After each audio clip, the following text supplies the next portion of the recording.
सब लोग। आज हम लोग इस बूस्टर डोज के डे 5 पर पहुंच चुके हैं। 5 दिन हम लोग कंप्लीट कर चुके हैं। देखो हम लोगों ने स्पेक्ट्रोस्कोपी काफी हद तक सॉल्व कर ली। फोटोकेमिस्ट्री ऑलमोस्ट हम लोग एंड करने पे आ रहे हैं। आप देखो हमारी 2 यूनिट ऑलमोस्ट कंप्लीट होने को आ रही हैं।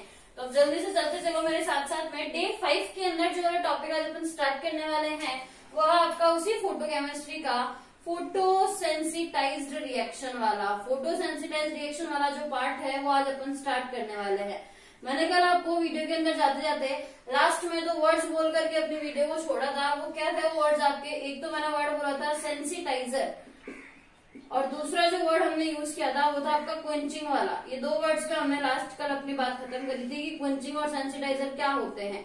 आज इन्हीं 2 वर्ड से हम लोग अपना जो चैप्टर है उसको स्टार्ट करने वाले हैं। देखो सेंसिटाइजर और क्वेंचिंग दोनों के लिए अपने को एक फिनोमेना बहुत ही नॉर्मल सा है जो पता होना चाहिए। वो क्या?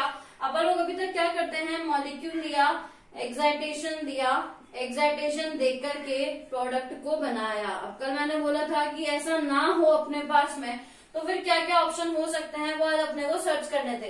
तो अब क्या करना है, अब प्रॉब्लम ये आ गई कि ये जो AB मॉलिक्यूल है ना, ये इस तरीके का मॉलिक्यूल है जो कि आपके इस एक्साइटेशन को एक्सेप्ट ही नहीं कर रहा। इस एक्साइटेशन को ये डायरेक्टली एक्सेप्ट करने के अंदर जो कैपेबल है वो नहीं है। तो इस कंडीशन में अपन क्या करने वाले होते हैं, इस मॉलिक्यूल के बजाय हम लोग कोई एक्सेप्टर ढूंढेंगे। देखो ये एक्सेप्ट तो नहीं कर पा रहा ना, तो अपन कोई एक्सेप्टर ढूंढेंगे।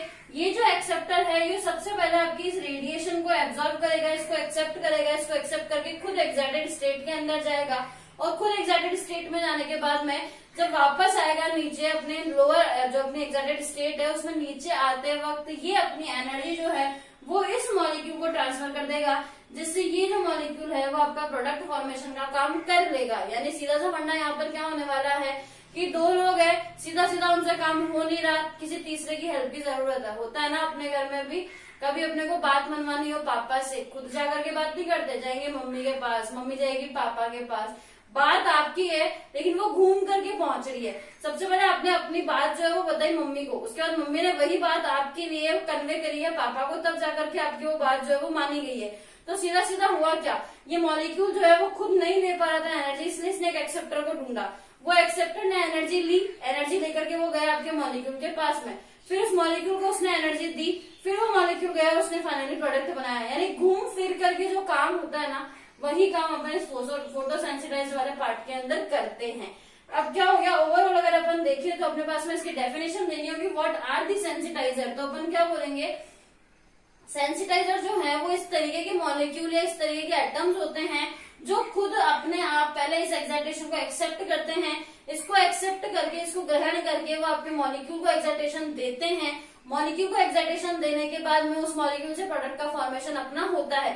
क्विंचिंग क्या होती है, क्विंचिंग फोटोसेंसिटाइजर जो रिएक्शंस होती है इस पार्ट के अंदर आने वाला एक छोटा सा प्रोसेस होता है, जिसके अंदर क्या होता है कि मान लो आपने जो रेडिएशन दी वो दी तो थी आपके जो एक्सेप्टर था उसको, किस लिए दी थी, ताकि आपका जो प्रोडक्ट है वो बन जाए, लेकिन ऐसा हुआ नहीं। आपने जो रेडिएशन उस एक्सेप्टर को दी थी ना, उस एक्सेप्टर ने खुद ने ही प्रोडक्ट का फॉर्मेशन कर लिया।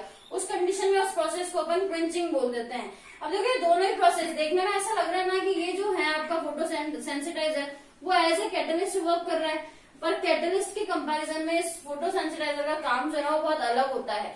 कैटलिस्ट तो अपन क्या करते हैं, केमिकल रिएक्शन के अंदर डाला, अपन वेलोसिटी को घटा सकते हैं, बढ़ा सकते हैं, रिएक्शन की रेट को इफेक्ट करते थे वो।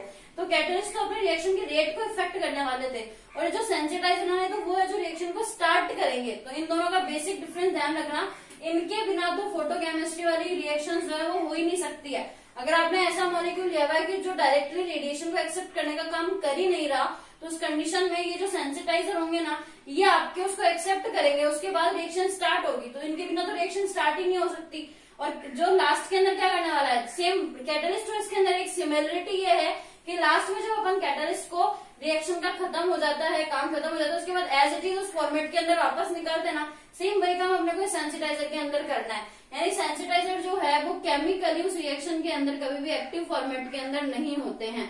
पर ये जो क्विंचिंग है ना, इसने बोल दिया नहीं भाई एक्टिव फॉर्मेट में भी कभी कभी मिल जाते हैं, क्योंकि प्रोडक्ट बना लेंगे ना ये, तो केमिकली एक्टिव है तभी तो प्रोडक्ट बनाएंगे ना। तो अगर अपने को इसको डिफाइन करना है ना, तो अपन सिंपली यही बोलेंगे कि ये वो मटेरियल है जो खुद केमिकली एक्टिव नहीं रहेंगे, लेकिन जो रिएक्शन होगी उसको कंप्लीट करवाने के लिए अपना इंपॉर्टेंट रोल प्ले करेंगे। और वो रोल प्ले करने के इन लोगों को क्या करना है, इन लोगों को जो रेडिएशन है उसको एक्सेप्ट करना है, और उसके बाद में जो मॉलिक्यूल है आपको उसको रेडिएशन को देना है। ये सीधा सा इनका इंट्रोडक्शन वाला पार्ट हो गया अपना कि ये किस तरीके से वर्क करते हैं। अब अपन इनका एक तरीके से, जैसे अपन ने पहले एक्साइटेशन स्टेट बना करके ज़ेब्रॉन्स के डायग्राम बनाया था ना, वैसे एक रफली सा डायग्राम अपन इनके लिए भी बनाएंगे कि किस तरीके से ये वाला जो वर्क है वो होता है। ठीक है, ट्राई कर। हमारी आ चुकी है अपने पास में मैकेनिज्म की, अपने को मैकेनिज्म ड्रॉ करनी है। तो अपन क्या करेंगे, जैसे कल भी अपन ने ग्राउंड स्टेट पे बनाया था ना, सेम वही वाला काम अपन आज भी करेंगे। ये अपने ग्राउंड स्टेट पे बना दिया। यहाँ हमने बात करी है कि ये जो है वो आपका डोनर है और ये जो है वो आपका एक्सेप्टर है। देखो डोनेट कौन करेगा, पहले जो लेगा वही तो बाद में डोनेट करेगा ना। यानी यहाँ पे डोनर कौन होने वाला है, आपका फोटोसेंसिटाइजर। जो फोटोसेंसिटाइजर है वो सबसे पहले एक्सेप्ट करके खुद जाएगा अपना एक्साइटेड स्टेट के अंदर। वही बात अपने को यहाँ पे करनी है। और एक्सेप्टर अपना कौन होगा, जो भी आपका मॉलिक्यूल है जो कि आपका डायरेक्टली रिएक्टेंट है, जो कि एक्सेप्ट नहीं कर पा रहा, उस रिएक्टेंट मॉलिक्यूल को अपन ने बोला है कि ये आपका एक्सेप्टर है। होने क्या वाला है अपन, इसके लिए ये एनर्जी लेवल्स हमने बनाए। ये जो डोनर एटम है आपका, उसने एक्साइटेशन को लिया, एक्साइटेशन को लेकर के ये आपका चला गया हायर एक्साइटेड स्टेट के अंदर। ये हायर एक्साइटेड स्टेट के अंदर गया, अपने पास में ये इस एक्सेप्टर की भी है। अब देखो मैं सेम एनर्जी लेवल पे अपन इनको ड्रॉ नहीं कर सकते, इससे नीचे वाले एनर्जी लेवल पे अपन ड्रॉ करेंगे। वही कल वाला फॉर्मूला सिंगलेट और ट्रिपलेट वाला, तो वही एक्साइटेड स्टेशन जो थी, वो एक्साइटेड स्टेट जो थी वो अपन यहाँ पर लेकर के आ रहे हैं। क्या करा, ऊपर चला गया, अब ये आ रहा है वापस आपका नीचे मॉलिक्यूल, ये आ गया आपका इस तरीके से ग्राउंड स्टेट के अंदर। अब ये जो ग्राउंड स्टेट में आ रहा है ना, ये हम बोल रहे हैं इसकी ग्राउंड स्टेट है डी नॉट। वैसे अपने को पता है कि हमेशा एस नॉट होती है, लेकिन ये डोनर है इसीलिए मैंने इसको डी नॉट लिखा हुआ है। अब देखो ये आ गया आपका ग्राउंड स्टेट के अंदर। अब हमने कल देखा था कि जो एक्स्ट्रा एनर्जी रह जाती है जब मॉलिक्यूल वापस अपनी लोअर एक्साइटेड स्टेट के अंदर आता है, तो जो एक्स्ट्रा एनर्जी है ना वही यहाँ से ट्रांसफर हो जाती है आपके इस रिएक्टेंट मॉलिक्यूल के पास में, और ये चला जाता है अपनी एक्साइटेड स्टेट के अंदर। फिर जहां तक पहुंचाना चाहो वहां तक पहुंचा दो एक्साइटेड स्टेट में, और पहुंचा करके फाइनली इससे प्रोडक्ट का फॉर्मेशन अपन करवा सकते हैं। अब देखो दो चीज है, जब ये नीचे आ रहा था तो जो लॉस ऑफ एनर्जी थी, जो एनर्जी एक्सेस अमाउंट में बची हुई थी, वो एनर्जी यहाँ से यहाँ ट्रांसफर हुई है ना, इसीलिए अपन इसको बोलते हैं ट्रांसफर ऑफ एक्साइटेड एनर्जी। ये हो गया आपका ट्रांसफर ऑफ एक्साइटेड एनर्जी, क्योंकि ये एनर्जी जो एक्साइटेशन स्टेट में जाने के बाद में जब अपने वापस आ रहा था उस वक्त एनर्जी का ट्रांसफर हुआ था। इसीलिए अपन ने ये बोल दिया कि ये जो फोटोसेंसिटाइजर है इनका बेसिकली वर्क ये है कि ये आपका ट्रांसफर करते हैं एक्साइटेड एनर्जी को। किसको करते हैं, जो आपके रिएक्टेंट मॉलिक्यूल्स होते हैं उनको करते हैं। अब देखो एक चीज, जो अपन ने दोनों प्रोसेस पढ़े थे ना, उन दोनों को अपन यही क्लियर कर लेते हैं कि क्विंचिंग क्या है और फोटोसेंसिटाइजर क्या है। ये आपका एक्सेप्टर चला गया ऊपर, अब ऊपर गया तो वापस नीचे भी तो आएगा ना। अब नीचे आ रहा है, उस दरमियान ये आपका प्रोडक्ट का फॉर्मेशन जो है उसको कर रहा है। तो दो चीज है, एक तो आपका जो एक्सेप्टर है उससे प्रोडक्ट का फॉर्मेशन हो, और दूसरा अपने पास में है कि जो आपका डोनर है उससे प्रोडक्ट का फॉर्मेशन हो जाए। अगर आपका जो एक्सेप्टर है उससे प्रोडक्ट का फॉर्मेशन हो रहा है, तो हुआ क्या था रिएक्शन में, इसने ये जब फोटो सेंसिटाइजर था, इसने फोटोन को एक्सेप्ट करा था, फोटोन को एक्सेप्ट करके ये खुद सेंसिटाइज हुआ, खुद संवेदित हुआ, और उसके बाद में एनर्जी इसको ट्रांसफर करिए, देन प्रोडक्ट का फॉर्मेशन हुआ। तो ये जो एम से अगर प्रोडक्ट बन रहा है ना, तो इस प्रोसेस को तो अपन बोलेंगे कि ये जो प्रोसेस है वो आपकी फोटोसेंसिटाइजेशन है। प्रोसेस का नाम है आपका फोटोसेंसिटाइजेशन। जिस मॉलिक्यूल ने ये काम किया होगा, जो भी आपका डोनर रहा होगा, उसको आप बोलोगे कि वो फोटोसेंसिटाइजर है। अब देखो डी से अगर प्रोडक्ट बन रहा है तो इस बार क्या होने वाला है, जो आपका फोटोसेंसिटाइजर था उसने खुद ने प्रोडक्ट का फॉर्मेशन कर लिया। इस कंडीशन में इस प्रोसेस को अपन बोलते हैं क्विंचिंग, और जो मॉलिक्यूल ये काम करता है उसको अपन बोल देते हैं क्विंचर। तो क्विंचिंग प्रोसेस क्या होने वाला है, इससे प्रोडक्ट का फॉर्मेशन करवाओ डोनर से, और फोटोसेंसिटाइजर क्या होने वाला है, ए से प्रोडक्ट का फॉर्मेशन करवाओ। तो ये तो हो गया अपना कि मैकेनिज्म किस तरीके से वर्क करने वाली है अपनी, कब कैसे एक्साइटेड स्टेट में जाता है और कैसे एनर्जी का ट्रांसफर होता है। अब अपने को अप्लाई करना है इसको कि ऐसी कौन कौन से केमिकल रिएक्शंस है जिनके अंदर ये अपना काम आता है, और ऐसे कौन कौन से अपने पास में डोनर एटम हो सकते हैं, फोटोसेंसिटाइजर हो सकते हैं, जो कि इस तरीके की रिएक्शन को कंप्लीट करवाते हैं। अगर अपन एग्जाम्पल्स की बात करें तो एग्जाम्पल्स के अंदर अपने को क्या करना है, इनमें दोनों तरीके के हो सकते हैं। ये जो आपके फोटोसेंसिटाइजर है ना, ये कोई मॉलिक्यूल भी हो सकता है, यानी अपन ये बोलेंगे कि मॉलिक्यूलर फोटोसेंसिटाइजर भी अपन काम में ले सकते हैं। और इसका उल्टा अपन यहाँ पर एटॉमिक फोटोसेंसिटाइजर भी काम में ले सकते हैं, ये कोई एटम भी हो सकता है।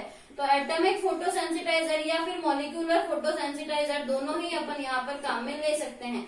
अगर बात की जाए एटॉमिक की कैटेगरी के अंदर, तो यहाँ पर अपने पास में मरकरी, कैडमियम, जेडन, इस तरीके के कोई भी एटम आ सकते हैं जो खुद पहले इलेक्ट्रॉन या फोटोन को जो है वो अपना एक्सेप्ट करेंगे, फोटोन को एक्सेप्ट करके खुद एक्साइटेड स्टेट में जाएंगे, देन रिएक्टेंट को देंगे और देन प्रोडक्ट बनाएंगे। और अगर अपन बात करें मॉलिक्यूल के फॉर्मेट में, तो यहाँ पर जो अपना नॉर्मल, सबसे नॉर्मल है वो है आपका बेंजोफिनॉन का जो मॉलिक्यूल होता है ना, वो बेंजोफिनॉन। याद है मॉलिक्यूल अपना कौन सा था, 2 बेंजीन रिंग है, इनको जोड़ दो C डबल बॉन्ड O से, ये था आपका बेंजोफिनॉन का मॉलिक्यूल।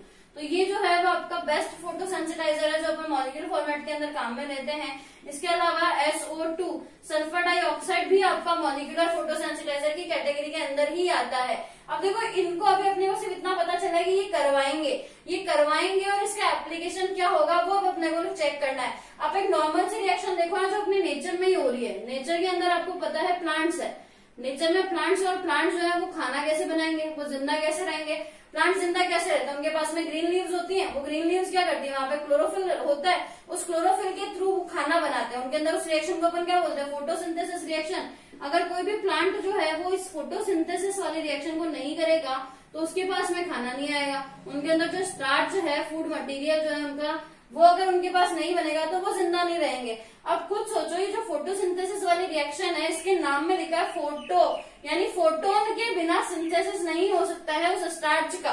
तो उनका खाना बनाने के लिए जिम्मेदार कौन हुआ, सनलाइट ना। सनलाइट की प्रेजेंस में ये फोटोसिंथेसिस वाली रिएक्शन होती है। अब एक बात सोचो, फोटोसिंथेसिस रिएक्शन के अंदर आपको पता है CO2 और H2O रिएक्ट करके आपका C6H12O6 बनाते हैं। ये रिएक्शन होती है, वहां पर O2 का जो मॉलिक्यूल है वो आपका बाहर निकल जाता है। वही ऑक्सीजन तो प्लांट हमको देते हैं, इसी प्रोसेस के थ्रू तो प्लांट ऑक्सीजन को फ्री करता है, वो ऑक्सीजन हमें मिलती है, हमारे लिए अच्छी होती है। तो क्या ये रिएक्शन डायरेक्टली हो जाती है क्या, डायरेक्टली CO2 और H2 अपनी एक्साइटेड स्टेट में चले जाते हैं क्या, नहीं होता है। रिएक्शन कहाँ होती है, ये क्लोरोफिल में होती है। तो इस रिएक्शन के लिए आपको पता है कि ये जो क्लोरोफिल है ना, ये सबसे पहले खुद फोटोसेंसिटाइज्ड होता है, खुद सेंसिटाइज्ड होकर के उस एक्साइटेशन को इनको देता है, उसके बाद इनकी रिएक्शन होती है और ये वाला प्रोडक्ट बनता है। तो अगर अपने को नेचुरली फोटोसेंसिटाइज्ड रिएक्शन की बात करनी है तो अपने पास बेस्ट रिएक्शन है ये फोटोसिंथेसिस वाली।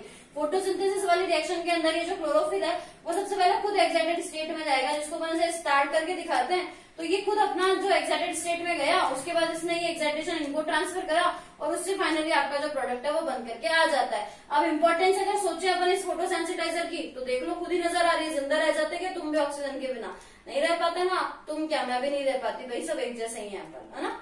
तो फिर क्या इंपॉर्टेंस हुई इसकी कि अगर ये जो क्लोरोफिल है वो फोटोसेंसिटाइजर की तरह वर्क नहीं करता तो प्लांट्स के अंदर ये स्टार्च जो है वो फूड मटेरियल नहीं बनता, और ये नहीं बनता तो ऑक्सीजन यहाँ पे फ्री नहीं होती, बिकॉज ये दोनों आपस में रिएक्ट ही नहीं करते। तो ये आपस में रिएक्ट नहीं करते तो ऑक्सीजन फ्री नहीं होती, ऑक्सीजन फ्री नहीं होती तो हम जिंदा कैसे रहते। तो ये एक रोल है, इंपॉर्टेंट रोल है अपने पास में नेचुरल लाइफ के अंदर, नेचर के अंदर ये रोल हो गया अपना। और ऐसी ढेर सारी केमिकल रिएक्शंस है जिनको ये जो फोटोसेंसिटाइजर है वो इफेक्ट करते हैं। अब अपन उन एग्जांपल्स को लेते हैं इन दोनों ही केसेस के अंदर। फोटोसेंसिटाइज रिएक्शन के अंदर देखो अपन क्या एग्जांपल ले रहे हैं। पहला अपन ले रहे हैं मरकरी, जो अपना Hg था ना, वो किस तरीके से रिएक्शन को जो है वो फोटोसेंसिटाइज करवाता है।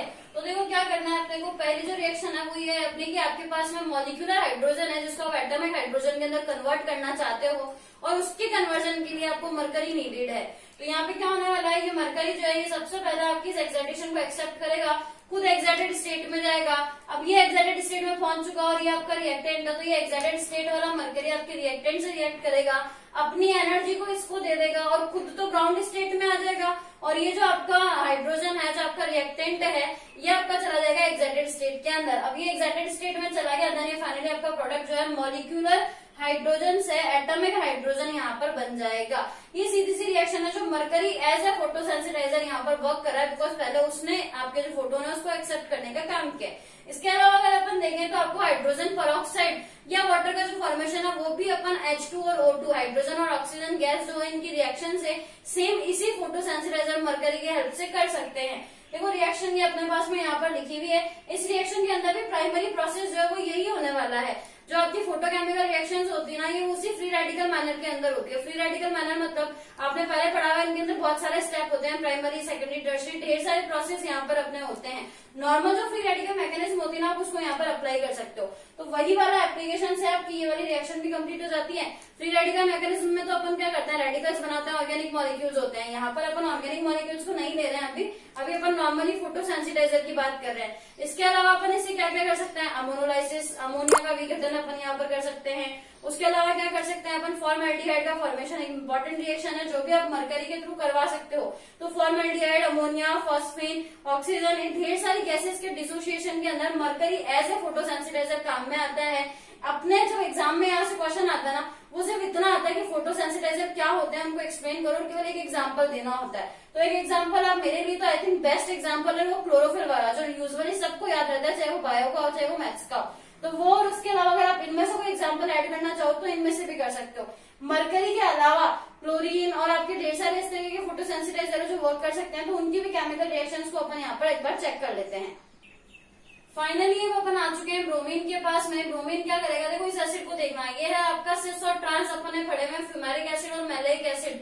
ये आपका मैलेइक एसिड, अगर आप मैलेइक एसिड जो है सिस फॉर्मेट के अंदर है, क्यों है, क्योंकि दोनों कार्बोक्सिलिक एसिड और दोनों हाइड्रोजन आपके सेम फेज के अंदर है। तो जब आप इसको Br2 के साथ में फोटोसेंसिटाइज करवाते हो तो ये जो सिस प्रोडक्ट है वो आपका ट्रांस में चेंज हो जाता है। ट्रांस में का मतलब क्या हो गया, देखो डबल बॉन्ड से जुड़े हुए दोनों सेम ग्रुप अपोजिट साइड में है, दोनों HH अपोजिट है, दोनों कार्बोक्सिलिक एसिड वाला जो ग्रुप है अपना वो भी अपोजिट है। तो मैलेइक एसिड से फ्यूमेरिक एसिड को बनाने के लिए आप Br2 को काम में लेते हो एज ए फोटोसेंसिटाइजर। अगली रिएक्शन जो है आप कैडमियम वेपर के साथ करवा रहे हो, कैडमियम वाष्प के साथ करवा रहे हो। इथीन C2H4, C2H4 यही तो है ना आपका इथीन वाला मॉलिक्यूल। इससे अगर आप पॉलीथीन बनाना चाहते हो, पॉलीथीन मतलब क्या, दोनों की एक एक वैलेंसी को फ्री कर दो, एडिशन पॉलीमराइजेशन के थ्रू ये प्रोसेस हो सकती है।